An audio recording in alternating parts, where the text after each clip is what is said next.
Welcome ladies and gentlemen, my name's Dychronic, your host here on this Destiny 2 video, and today we're going to be going over my top 10 PvP heavies in Destiny 2. And of course, thank you to my buddy Zoomzy for getting the gameplay you can see on screen. He's a PvP god, makes this channel higher quality. Link to his Twitch in the description down below. And if you haven't heard already, I actually have a giveaway going on right now. Astro A10 headset, Blue Yeti microphone, link in the description down below. And of course, as always, I have made a spreadsheet for this video. As always, the beautiful spreadsheets can be found on my Discord server in the link in the description down below on the channel #spreadsheets docs. We can find all my spreadsheets and all my docs. Moving on to the main section of the video, let's go ahead and take a deep dive into the spreadsheet. If you've never seen my spreadsheets before, this is what they look like. Dark theme, color-coded, pictures, links, information about Catalyst. If you want to know how to do certain exotic quests, everything is listed here. Well, actually, that's probably wrong for Sleeper, but everything that was listed is listed, and it's a great resource to help you understand what I would recommend. And obviously, the top 10 as well. I don't really do top 10s like a lot of other people do. Instead of just going through just those 10, we're going to go ahead and go through each category weapon and talk about why something is and isn't in the meta. I mean, if you just trust me, I mean, hell, go get yourself a Xenophage. Have fun, buddy. But the reasons why I think are going to be very important. First thing I wanted to do is go through these smaller categories first and then work my way through the major categories. On the first one, we have the only bow, Leviathan's Breath, which is actually a really good weapon. Ignore that voice crap. Actually, a really good weapon. It does one shot to the body. It is pretty good aim assistance and is a lot of fun to use. However, in my opinion, Sleeper Simulant is just much better. It's still one shots in the body. It's much faster to charge, and you know, it's just a better version in my opinion. Up next, for the only fusion rifle in the game, we have 1000 Voices, a weapon that was very close to being my top 10, probably like number 11 or 12. It has incredible range, coats entire battlefields in explosives, and a fraction of a single volley can kill a super. It's insanely powerful. The one downside is it's very slow. So you have to charge it up. That takes some time. It sticks the area full of explosions with a delayed explosion and then explodes. And oftentimes you can get yourself killed from it. But even then, I think it's an excellent weapon, just barely missing top 10. After that, we have the only snipers for heavies, the Wishbone and Darcy, both pretty much PvE weapons. They don't really do much more than special ammo varieties, so they're not really that useful. Although I will say that Darcy is the only 140 RPM sniper in the game that can two-shot to the body. And the Catalyst makes it much more stable. So that may be something you like. I don't know. For the two shotguns in the heavy slot, we have Legend of Acris and Tractor Cannon. Legend of Acris can kill pretty much everything in front of you, super or no super, anywhere from 0 to 2 meters in front of you, and is actually a lot of fun. However, I do think that the Tractor Cannon is going to be the better option. First of all, it has a much wider cone on its shot, meaning you're going to be able to hit more enemies with it. Its main ability makes it so you weaken enemies and suppress them, meaning they can't use any of their abilities, including their jump, and it completely turns off enemy supers. So you can either follow up with another shot to that same person or swap to another weapon and very easily finish them off. And the main ways that I would use this is going to be pairing it up with a special ammo sniper. Whereas with snipers, you're often forced into mid to long range. Most people try to rush you. And with this, it gives you an option in close range. Obviously, you have to have heavy ammo, but it does give you that option. Up next, let's talk about the linear fusion rifles. And pretty much across the board, outside of Sleeper Simulate, they suck, just like in PvE. Now, the main reason why they suck is because they fire slower than a sniper rifle, handle pretty much the same distances as a sniper rifle, and do not one-shot to the body outside of the Sleeper Simulant. So it's a poor man's special ammo sniper, because not only does it use heavy ammo, it also takes a while to charge, and yes, it is better at close range with more aim assistance with the closer range sight, but in my opinion, not really worth it. Against enemy snipers or even shotguns, it doesn't feel worth the heavy ammo. But one exception, as I mentioned multiple times, is Sleeper Simulant. Not only one-shots to the body against regular Guardians, it also one-shots to the body against every single super in the game, save some crazy resistances, like with Diarm Kara. And I'm also talking about a Titan inside his bubble. It one-shots to the body. The damage is really strong, but it is somewhat a little bit unwieldy for a lot of people, because again, the charge time takes a little while, but in my opinion, I think it's an excellent weapon. It's very easy to use. You can body shot, it's got good aim assistance, and it actually bounces, so you can accidentally get kills all the time. And it was very close to being in my top 10. Coming up in the next major category, we have the grenade launchers, a very excellent middle ground of damage, ease of use, availability, ammo economy, kills per heavy ammo. Is an excellent use weapon. If you don't know what to use, grenade launcher is almost a great default. Almost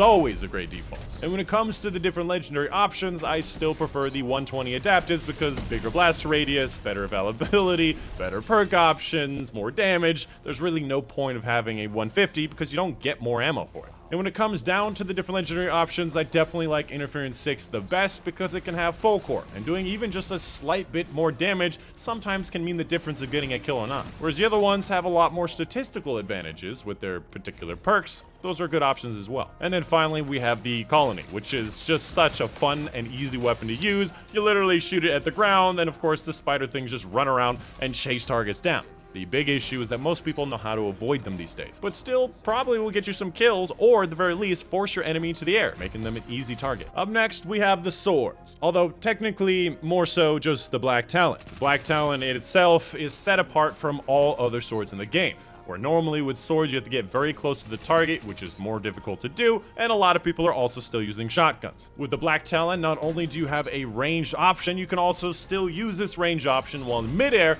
and it has incredible aim assistance, even very close to you, and really good AoE explosions. Really, it's kind of more like a rocket launcher than a sword. And beyond that, an honorable mention to every other sword in the game because you can use them to 3-peek. If you don't know, 3-peeking is basically where you pull out your sword, you go to third person, and it allows you to see around corners without actually putting your hitbox around that corner. So if you really don't care about heavy weapons, just use a legendary sword. With or without ammo, you can see around corners, and that allows you to get the drop on enemies and know exactly where they are when they're going to be there. Now, a lot of people on Twitter really hate 3-peeking. They complain about it all the time, like Mr. Rick Kakis, but it is an option, and it is something that people use. An alternative would be using emotes. For the next category, we have probably the best bang for your buck, the rocket launchers. That was not meant to be a pun, but it was funny, so you can laugh regardless. Now, the rocket launchers are incredible, and we got a lot of new rocket launchers this season, including a bunch of new reissues with a lot of really good new perks. And on top of that, we also have a lot of really great exotic rocket launchers of many different varieties.